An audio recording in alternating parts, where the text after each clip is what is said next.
Hello everyone, welcome back. हम अपना pharmaceutics 1 पढ़ रहे थे। उसके अंदर हमने चैप्टर 1 एंड चैप्टर 2 कर लिया है। चैप्टर 3 अब है हमारा मेट्रोलॉजी। मेट्रोलॉजी में हमारा आती क्या है, कैलकुलेशंस। जो हमारे वेट्स एंड मेजरमेंट्स को लेके कैलकुलेशंस है वो हमारी मेट्रोलॉजी में आती है। अब पॉइंट आता है कि भाई हमको कैलकुलेशन करने की जरूरत है क्यों? क्योंकि फार्मेसी में हमें डोज कैलकुलेट करनी पड़ती है। जस्ट लाइक चाइल्ड की डोज अलग होती है, अडल्ट की डोज अलग होती है सेम मेडिसिन को लेके, तो हमको वो कैलकुलेट करनी भी तो आनी चाहिए। तो वो हमको सिखाएगी मेट्रोलॉजी। और दूसरी बात क्या है, जब हम कभी भी डोज तो बनाएंगे, उससे भी पहले जब हम कभी भी मेडिसिन बनाएंगे जो अपनी फार्मास्यूटिक्स का पार्ट है, उसमें भी तो हम जब केमिकल्स को मिक्स करेंगे, लैब में प्रैक्टिस करेंगे, तो हमको क्या चाहिए होता है कन्वर्जन चाहिए होती है। तो वो सब चीजें हम मेट्रोलॉजी में ही सीखेंगे। ठीक है, हम हमारी मेट्रोलॉजी के अकॉर्डिंग वेट्स एंड मेजरमेंट्स, इनके दो सिस्टम है। ठीक है, दो सिस्टम में हम इनको पढ़ते हैं। पहला आता है हमारा इंपेरिकल सिस्टम। सॉरी गाइस, गला खराब है थोड़ा। पहला आता है इंपेरिकल सिस्टम, ये हमारा ओल्ड सिस्टम है। और दूसरा आता है हमारा मैट्रिक सिस्टम, जो हमारा आईपी इंडियन फार्माकोपिया में यूज हुआ है। अगर आपने चैप्टर नंबर 2 ध्यान से पढ़ा हो तो उसके स्टार्टिंग के एडिशंस में empirical system and matric system दोनों इंक्लूडेड थे आईपी में। लेकिन बाद में इंपेरिकल सिस्टम को हटा दिया गया था, सिर्फ मैट्रिक सिस्टम के बेस पे ही काम हुआ करता था। ठीक है, वेट्स एंड मेजरमेंट्स को लेके, क्योंकि एक स्टैंडर्डाइज्ड है ये। मैट्रिक सिस्टम क्या है, स्टैंडर्डाइज्ड। ठीक है, इसलिए इसी पे सारा वर्क हुआ था। अब हम पहले थोड़ा इंपेरिकल सिस्टम के बारे में पढ़ते हैं। इंपेरिकल सिस्टम के अंदर दो पार्ट आते हैं। एक आता है अवॉइडियोपिस, एक होता है एपोथिकेरिस। ठीक है, फर्स्ट वाला हम करते हैं अवॉइडियोपिस। इसके अंदर क्या होता है, pound is the standard unit. इस सिस्टम के अंदर पाउंड होती है, वो स्टैंडर्ड यूनिट है किसके लिए, वेट्स के लिए। ठीक है, और जितनी भी इसके अंदर मेजरमेंट्स होंगी ना और मास डिराइव्ड होंगी, वो सारी की सारी इंपेरिकल सिस्टम में काउंट होंगी, जो कि पाउंड रहेगा। ठीक, इंपेरिकल स्टैंडर्ड ही यहाँ पे पाउंड का है। अब पाउंड को हम एलबी से लिखते हैं। अब इसकी थोड़ी हम रेंज वगैरह देखते हैं किस तरह से है। 1 एलबी मतलब 1 पाउंड के अंदर 16 ओजेड्स होते हैं, या फिर मैं ये बोलूँ 1 पाउंड के अंदर 7000 ग्रेन होते हैं।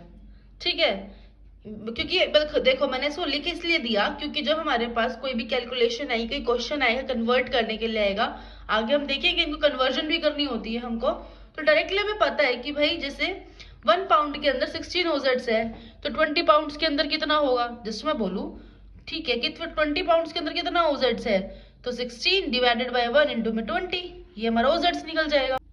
सो ऐसे ही हमारा जैसे कि 1 पाउंड है, 1 पाउंड के अंदर 7000 ग्रेन्स भी होते हैं। ठीक है, जैसे हमने बोला 1 पाउंड हमारा 16 ओजेड्स का है, ऐसे ही एक कन्वर्जन हमारे पास ये भी है कि 1 पाउंड के अंदर 7000 ग्रेन्स होते हैं। अब देखो ग्रेन्स, ओजेड एंड पाउंड्स, उसमें से कन्वर्ट करने का एक तरीका क्या था कि 1 ओजेड्स के अंदर अब हमें देखना ग्रेन्स कितने हैं। तो हमने पहले क्या देखा था, जो 16 ओजेड्स था वो 1 पाउंड के बराबर था, मतलब 7000 ग्रेन्स के बराबर था। तो 1 ओजेड्स में हमारा 1/16 पाउंड था। तो लेके अगर मैं इसी पाउंड को पाउंड ना रख के ग्रेन बनाना चाहूं, तो मेरा 1 ओजेड्स के अंदर 7000/16 ग्रेन्स हो जाएगा। ये हमारी पूरी कन्वर्जन टेबल है। हमने क्योंकि हमारा जो 1 पाउंड था ना वो 16 ओजेड्स के बराबर भी था और 7000 ग्रेन्स के बराबर भी था। तो जो हमारा 1 ओजेड्स है उसको हमने पाउंड्स में भी निकाल लिया, 1 ओजेड्स को हमने ग्रेन्स में भी निकाल लिया। सो कहने का क्या मतलब, जो हमारा 1 ओजेड्स है वो कितने में आया, 437.5 ग्रेन्स। तो हमने यहाँ से भी गलत कैलकुलेशन कर ली। तो यही हमारे को कन्वर्जन टेबल्स की हेल्प मिल जाती है एक को दूसरे में कन्वर्ट करने में। ठीक, अब दूसरा है हमारा एपोथिकेरी सिस्टम। इसको हम ट्रोय सिस्टम भी बोलते हैं, और ग्रेन इसका स्टैंडर्ड वेट है। ग्रेन इसका क्या है, एक तरह से स्टैंडर्ड वेट है, इसके बारे में हम पढ़ते हैं। देखो इसकी कन्वर्जन किस तरह से है, 60 ग्रेन्स, 60 ग्रेन मतलब 1 ड्रैकम। 60 ग्रेन का मतलब क्या होता है, 1 ड्रैकम। ये सारे यूनिट्स ही हैं बस इसकी। ऐसे ही 480 ग्रेन्स का मतलब क्या है, 1 आउंस। ये इंपॉर्टेंट है थोड़ा। 480 ग्रेन्स में कितना होता है, 1 आउंस होता है। 8 ड्रैकम के अंदर क्या होता है, इसमें भी 1 आउंस ही होता है। ठीक है, अब मैं क्या मतलब, यानी कि मेरा जब 480 ग्रेन्स भी 1 आउंस के बराबर है, 8 ड्रैकम भी 1 आउंस के बराबर है, कहीं ना कहीं मेरा 480 ग्रेन्स 8 ड्रैकम के बराबर भी तो हो गया। है ना। हम इस तरह से देख रहे हैं ध्यान से। अब आगे देखते हैं। 12 आउंस 1 पाउंड के बराबर होता है। 12 आउंस 1 पाउंड के बराबर है और 5760 ग्रेन्स किसके बराबर है? 1 पाउंड के बराबर है। अभी तो आप लोगों को थोड़ा मुश्किल लग रहा होगा, लेकिन अगर हम याद कर लेते हैं ना इसको तो बहुत हमको हेल्प मिलती है आगे क्वेश्चंस में, इजी हो जाते हैं वो हमको करने के लिए। आगे देखते हैं। Measurements of capacity empirical system में अभी हम ऊपर वेट्स देख रहे थे, यहाँ हम देखते हैं कैपेसिटी। ठीक है, कैपेसिटी ऑफ कोर्स लिक्विड्स में ज्यादा मिलेगी, जिसको हम कैपेसिटी को क्या बोलते हैं एक तरह से कि वॉल्यूम को करके हम कंसिडर करके हम बोल सकते हैं। ठीक है, कैपेसिटी का मतलब वही है यहाँ पे। वॉल्यूम्स तो एक्चुअली हर किसी में होती है, सॉलिड लिक्विड गैसेस में। ठीक है, तो हम यहाँ पे पढ़ते हैं कैपेसिटी इंपेरिकल सिस्टम में। इसके अंदर गैलन होती है इसकी स्टैंडर्ड यूनिट। कैपेसिटी के लिए क्या है? Gallon is a standard unit. 1 gallon is equals to 160 fluid ounces. 1 gallon में कितना होता है? 160 फ्लूइड आउंसेस होते हैं, ये इंपॉर्टेंट है। एंड अगर हम 1/60th ऑफ गैलन कर देते तो हमको 1 फ्लूइड आउंस मिल जाता है। ठीक है, 1/160th गैलन कर देते हैं उसको हमको क्या मिलेगा? 1 फ्लूइड आउंस मिल जाएगा। अब ऐसे ही नेक्स्ट 1/8 फ्लूइड आउंस में कितना होता है? 1 फ्लूइड ड्रैकम हो जाता है, ये कन्वर्ट हो जाता है। एंड 1/60th फ्लूइड ड्रैकम के अंदर 1 मिनिमम हो जाएगा। और ऐसे ही 1 फ्लूइड आउंस के अंदर 480 मिनिमम्स होते हैं। और 1 फ्लूइड ड्रैकम के अंदर, जो यहाँ ये ड्रैकम था वही 1 फ्लूइड ड्रैकम के अंदर 60 मिनिमम्स हो जाते हैं। देखो ना यहाँ पे भी लिखा था ना, 1/8 फ्लूइड आउंस के अंदर 1 फ्लूइड ड्रैकम था और 1 फ्लूइड ड्रैकम के अंदर 60 मिनिमम्स हो जाते हैं। तो यही हमारी कन्वर्जन्स होती है। एक ही बारी में पढ़ने पे लर्न तो नहीं होती है ये, बट पढ़कर अगर हम क्वेश्चंस को करते हैं ना सोल्व, तो हमको बहुत हद तक चीजें लर्न हो जाती है। ठीक है, अब हमारा मैट्रिक सिस्टम स्टार्ट होता है। ठीक है, मैट्रिक सिस्टम में क्या है? देखो, kilogram is the standard unit of measurement. Kilogram is the standard unit, हम बचपन से पढ़ते आ रहे मैट्रिक सिस्टम। तो किलोग्राम को एक स्टैंडर्ड यूनिट मान लिया। और किसमें? वेट्स में। 1 kilogram is equals to 1000 grams. 1 hectogram is equals to 100 grams. 1 decagram is equals to 10 grams. 1 decigram is equal to 0.1 gram and 1 centigram is equal to 0.01 gram. अब देखो, लर्न करना तो मुश्किल है, इसका एक मेथड है, मैंने यहाँ पे दे रखा है। एक छोटी सी पोयम है। Kiran had drum many different colourful markers. इसका फर्स्ट वर्ड ले लिया, Kiran had drum many different colourful markers. अब देखो क्या करते हैं, ये वाला सिस्टम हम अपने मीटर्स वगैरह में भी यूज कर सकते हैं। जब हम इसको मीटर्स में यूज कर दो, यहाँ पे मैंने एम लिख देना है। अब लेके मैं यहाँ पर वेट्स को लेके चल रही हूँ, ग्राम्स को लेके चल रही हूँ, तो एम की जगह मैं जी कंसिडर करूंगी यहाँ पर। ठीक है, एम की जगह मैं जी कंसिडर करूंगी। जब मैं लीटर्स में बात करूंगी तो मैं इसमें एल कंसिडर कर सकती हूँ। ठीक है, देखो अब करते कैसे हैं।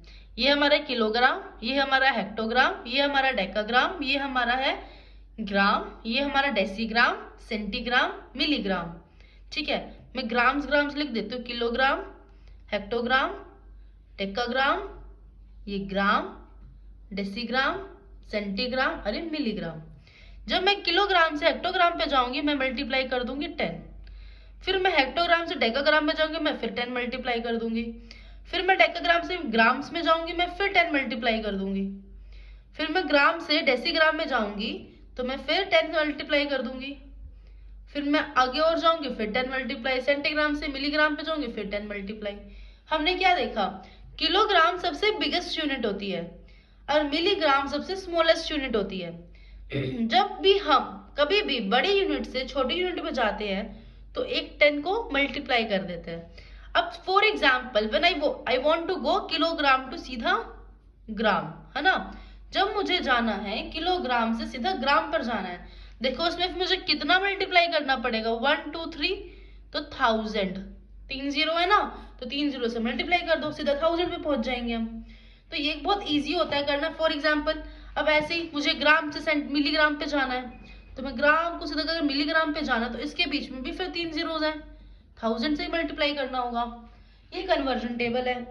लेकिन अगर मैं इसी कन्वर्जन टेबल को उल्टा चलाऊं, मतलब क्या, छोटे से बड़े पे जाऊं, तो क्या होएगा? मुझे 10 से डिवाइड करना पड़ जाएगा। मिलीग्राम से सेंटीग्राम पे जाने में 10 से डिवाइड हो गया, सेंटीग्राम से डेसीग्राम पे जाने में फिर 10 से डिवाइड, डेसीग्राम से ग्राम पे जाने में फिर 10 से डिवाइड, ग्राम से डेकाग्राम में, फिर 10 डिवाइड, फिर 10 डिवाइड, फिर 10 डिवाइड। ये एक मेथड है। जब हम बड़े से छोटे पे जाएंगे तो मल्टीप्लाई करना है, छोटे से बड़े पे आएंगे तो डिवाइड कर देना है। अब वो ऐसे ही जब मुझे मिलीग्राम से, सपोज करो मुझे मिलीग्राम से आना है ग्राम्स में, मेरे को अब इस तरह से चलना है, इधर आना है मुझे। तो अब मुझे क्या दिख रहा है, रास्ते में 3 जीरो दोबारा पड़े, 3 जीरो दोबारा पड़े, लेकिन अब मुझे क्या करना पड़ेगा, 3 जीरो को डिवाइड करना पड़ जाएगा। ठीक है, ये एक मेथड होता है, क्योंकि इसकी वजह से हमको ना ये रटना नहीं पड़ता है, क्योंकि ये चीज और ये चीज सेम ही तो है। देखो ना, 1 हेक्टोग्राम में 100 ग्राम बोले गए हैं, ये रहा हेक्टोग्राम, ये रहा नॉर्मल ग्राम, देखो उनके बीच में 2 ही तो जीरो है, तो वही चीज यहाँ पे हमने लिखी हुई है। तो अब ऐसे याद कर लो या ऐसे याद कर लो, वो आपकी मर्जी है, मैंने दोनों तरह से दे रखा है यहाँ पे। ठीक है, ये दोबारा समझ रहे हैं, दोबारा कमेंट्स करके बता सकते हैं, मैं दोबारा बताऊंगी इसके बारे में। फिर next is measurement of capacity. अगर हम मैट्रिक सिस्टम के अंदर कैपेसिटी को मेजर करेंगे तो उसकी स्टैंडर्ड यूनिट होती है लीटर। क्या होती है उसकी स्टैंडर्ड यूनिट, लीटर होती है। 1 लीटर के अंदर 1000 मिलीलीटर्स होते हैं। अगेन वही चीज, ये हमारा लीटर हो जाएगा, मैंने क्या बोला, अगर हम इसको लीटर्स में कंसिडर करेंगे हमारा लीटर हो जाएगा, ये मिलीलीटर हो जाएगा। अगर मुझे इस लीटर से इस मिलीलीटर पे जाना है, अगेन देखो बड़े से छोटे पे जाना है, पहली बात तो यहाँ से यहाँ जाना है, ठीक है ना। तो थाउजेंड्स, 3 जीरो पड़ गया, तो उसको मैं क्या करना पड़ेगा, 1000 से मल्टीप्लाई करना पड़ेगा, तो वही 1000 तो ये लिखा हुआ है। ठीक है, ये मेथड हर जगह काम आ जाता है। अब हम थोड़ी कन्वर्जन टेबल्स देखते हैं। कन्वर्जन टेबल में यहाँ पे क्या है, मैट्रिक और इंपेरिकल, इनके बीच कन्वर्जन कर रखा है, मैट्रिक और इंपेरिकल के बीच में। 1 किलोग्राम के अंदर 2.2 पाउंड्स होते हैं, ये तो देखो याद करना ही पड़ेगा, है ना। 1 किलोग्राम के अंदर 2.2 पाउंड्स होते हैं। 30 ग्राम्स के अंदर 1 आउंस हो जाते हैं, और 450 ग्राम के अंदर 1 पाउंड हो जाता है। ये सब कुछ टेबल याद करनी पड़ेगी हमें। फिर ऐसे ही 1 ग्राम के अंदर 15 ग्रेन्स है, और 60 मिलीग्राम के अंदर 1 ग्रेन है। ठीक है, अब हम कैपेसिटी की बात कर ले। 1000 ml के अंदर 1 क्वार्ट, एंड 30 ml के अंदर 1 फ्लूइड आउंस, 4 ml के अंदर 1 फ्लूइड रैकम, 1 ml के अंदर 15 मिनिमम्स, एंड 0.06 ml के अंदर 1 मिनिमम। अब हम देखो इसको यूज कैसे करते हैं। इधर conversion table for domestic measures, जो हम डोमेस्टिकली यूज करते हैं, जो हम अपने नॉर्मल डेज में यूज करते हैं कन्वर्जन टेबल, उसका एग्जाम्पल है। जैसे कि हम कभी भी किसी बच्चे को या किसी को भी ड्रॉपर से देते हैं ना, तो हमको ये पता, अब कभी आपने सोचा है कि एक जो बूंद निकलती है उसके अंदर कितना ml होता तो लिक्विड ही उसमें होगा ml में, लेकिन वो एक ड्रॉप है। तो वही चीज है, एक ड्रॉप के अंदर 0.06 ml होता है। ठीक है, वो जो लिक्विड होता है उसकी क्वांटिटी कितनी है 1 ड्रॉप के अंदर, 0.06 ml। एंड ये याद रखना बहुत जरूरी है, बहुत जगह पूछा गया है। ठीक है, तो 1 ड्रॉप के अंदर 0.06 ml होता है, इसको हम 1 मिनिमम भी बोल सकते हैं।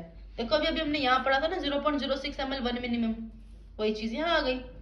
अब 1 टीस्पूनफुल, जब हम कभी भी कफ सिरप लेते हैं ना, उसमें लिखा आता 1 टीस्पूनफुल ऑफ 2 टीस्पूनफुल ऑफ, है ना, TDS में लो या BD में लो, जैसे भी दे रखा होता है, तो वो 1 टीस्पूनफुल होता कितना है, 1 टीस्पूनफुल होगा तुम्हारा 4 ml। इसको हम 1 फ्लूइड रैकम पे लिख सकते हैं, ये भी अभी अपने ऊपर पढ़ा था, ये रहा। ठीक है, फिर एक आते हैं 1 डेजर्ट स्पूनफुल। डेजर्ट स्पूनफुल में कितना आता है, 8 ml आता है। तो ये हमारा जैसे कि 4 ml था हमारा 1 फ्लूइड रैकम, 8 ml, ये डबल हो गया तो ये भी डबल कर दो, 2 फ्लूइड रैकम। ठीक है, 1 टेबल स्पूनफुल ऑफ, बड़ी वाली चम्मच होती है, 1 टेबल स्पूनफुल में आता है 15 ml। कितना आता है, 15 ml, जो कि हमारा देखो 4 का डबल 8, 8 का डबल 16, 16 की नियरली 15, तो उसको हमने फिर 4 फ्लूइड रैकम ही रख लेते हैं। ठीक है, एक 1 वाइन फुल ग्लास, या फिर मैं बोलूँ 1 वाइन ग्लास फुल, कैसे भी बोलो, उसके अंदर 60 ml आता है। ठीक है, अब देखो यहाँ पर 60 ml हमारा होता है 2 फ्लूइड आउंस।